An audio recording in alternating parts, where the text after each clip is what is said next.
She was only 19 when her life began to unravel. What started as a harmless interaction, a classmate, a conversation, a smile, slowly spiraled into a nightmare that would expose the failures of the very system designed to protect her. And though the system failed her in every possible way, her courage would eventually change laws, shift policies, and reshape how the United States understands stalking and victim protection. Her name, for our story, is Emily. Emily had just started her freshman year of college, excited to build her future.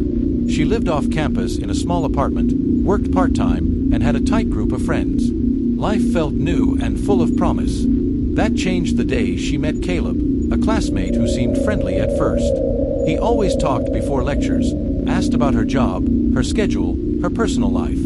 She thought he was just curious, until the questions got too specific, too intrusive, and too frequent. Still, she brushed it off, not wanting to be rude or judgmental. One night after work, she realized someone was walking behind her. When she crossed the street, the person crossed too. When she slowed down, so did he. Under the dim glow of a parking lot light, she finally saw his face. Caleb. He smiled as if it were a coincidence. But Emily knew better. Something felt wrong. The signs multiplied quickly. He began showing up at her workplace, sitting for hours without buying anything. He made comments about what she wore, who she talked to, and places she had gone, places she never told him about. Then the messages started. Dozens a day. Then hundreds. Compliments turned into fixation. Fixation turned into anger.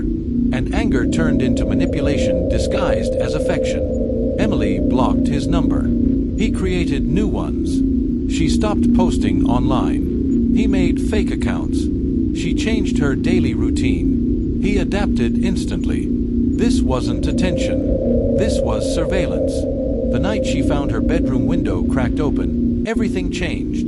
She knew she had locked it.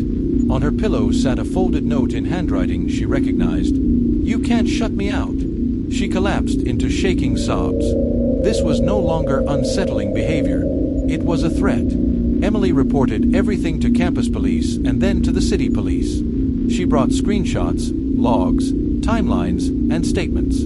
She pleaded with them to take action. But the response she received echoed the experiences of countless stalking victims across the U.S. "He hasn't threatened you. Nothing violent has happened. We can't intervene unless he harms you." The system was built for aftermath, not prevention. The break-in that followed should have been enough.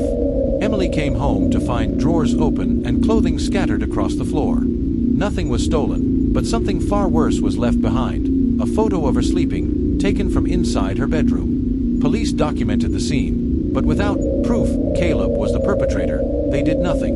Emily's terror deepened as she realized she was completely alone. 2 weeks later, her nightmare reached its breaking point. Emily was leaving class when Caleb approached her.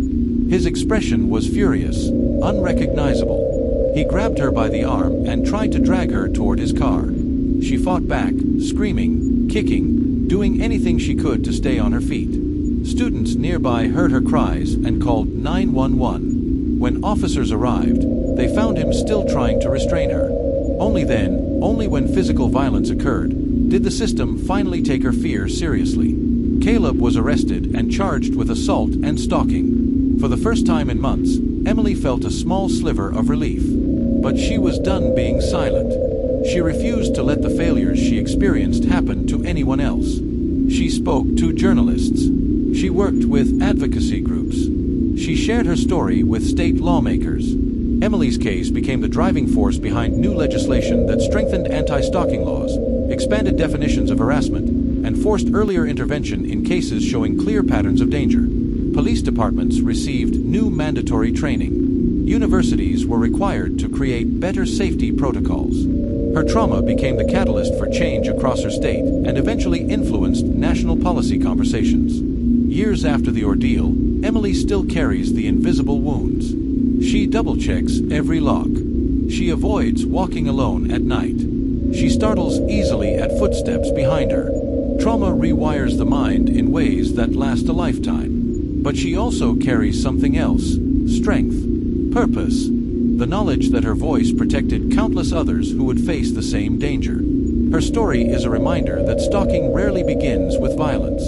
It begins with patterns, fixation, monitoring, unwanted contact, intimidation, behaviors the system too often dismisses until it's too late.